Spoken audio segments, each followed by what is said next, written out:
Kasalukuyang nasa Alert Level 3 ang Bulkang Kanlaon pero maaring itaas pa ito sa ika-4 na alarma dahil na rin sa patuloy na pag-alboroto ng bulkan.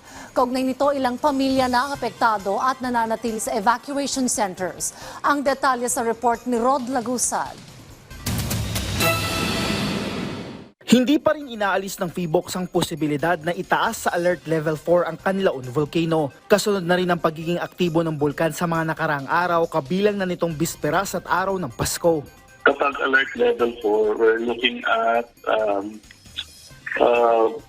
low-level magmatic eruption underway, then hazardous eruption imminent, which can progress to highly hazardous eruption within hours or days.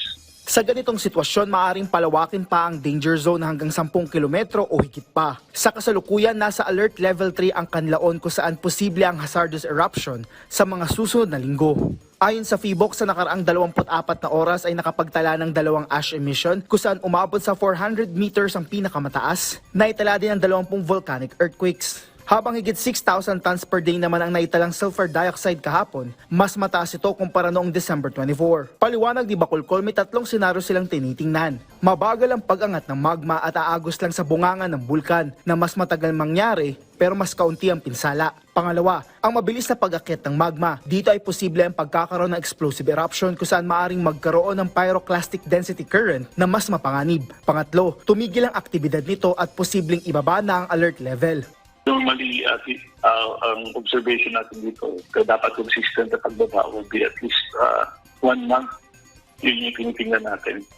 So, again, kapag nagpa-fluctuating mga parameters natin, hindi natin pwedeng maibaba pa. We have to assess this on a day-to-day basis and check yung lahat ng parameters. Kasi hindi lang pwedeng dumadami yung earthquakes natin and then yung sulfur dioxide bumababa. Kaugnay nito sa datos ng Office of the Civil Defense as of December 26, halos 12,000 na mga pamilya na ang apektado sa pag-aalboroto ng bulkan. Mula dito, higit 4,000 mga pamilya ang kasalukuyang nananatili sa mga evacuation center. Tuloy-tuloy naman ang pagtugon ng pamahalaan sa mga apektado. Habang una nang nakapag-preposition ng pondo ang DSWD, kabilang ng 31.96 million pesos na Quick Response Fund mula sa DSWD Central Office. Rod Lagusad, para sa Pambansang TV sa Bagong Pilipinas.